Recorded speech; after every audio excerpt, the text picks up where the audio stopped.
Late shift at call center. Just me and one other guy in the building. He takes a call that sounds like an old person who stayed up late and figured this would be the time to figure out their new laptop. While he's desperately trying to explain that we just support her internet connection, not her devices, I get that annoying beep in my ear that tells me someone is on the line. I give the usual opening line. "Thanks for calling. This is Anon. Can I get your name and number?" He asks, "Hello?" Shit, my mic is muted.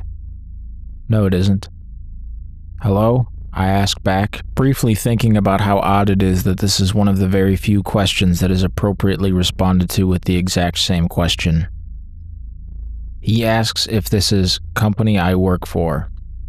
I say yes. Give the line again. "Thanks for calling, etc. How can I help you?" He says none of his electronics are working and he thinks it's the internet. Ask for his house phone.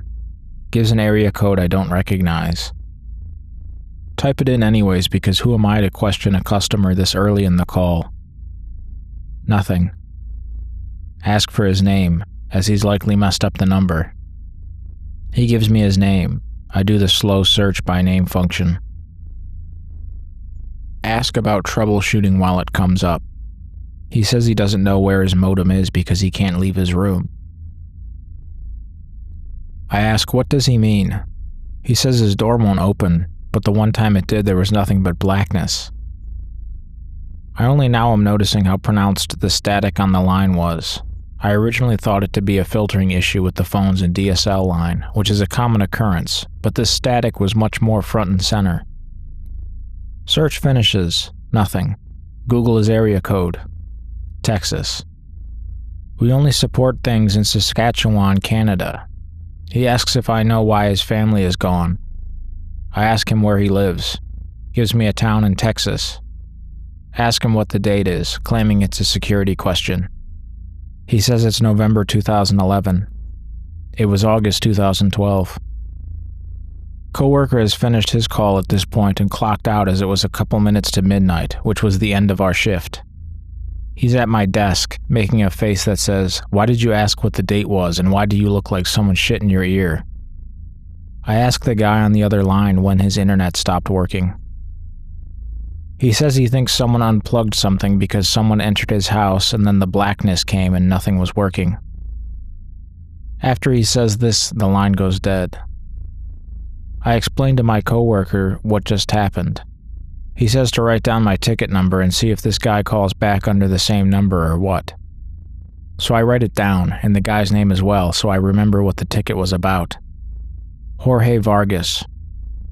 Ask my supervisor to pull up the call, as they are all recorded, the next shift I have. She finds it. We listen to it at lunch. The call comes in. There's no caller ID. Everything is just like it happened that night, except for one key detail. I'm the only one talking. The other side of the line is dead air, no static or anything. My supervisor is really good-natured and has a good sense of humor and asks if this was a prank. Did I have someone call in from an unlisted number and do this? Try to convince her otherwise. Coworker later vouches that I was really scared looking. Only coworker believes me, really. Google search Jorge Vargas and get an actor. Append Texas to the end and find this. Turns out he actually lived in Texas City, and the town name he gave me, Amburn, was the street.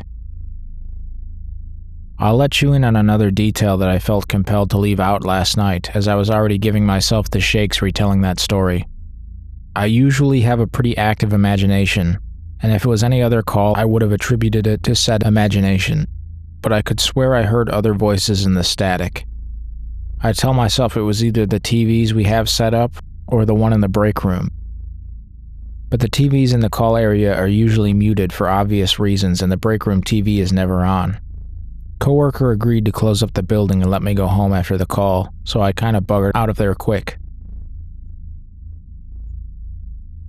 Second man gets life in prison for role in 2011 double slaying.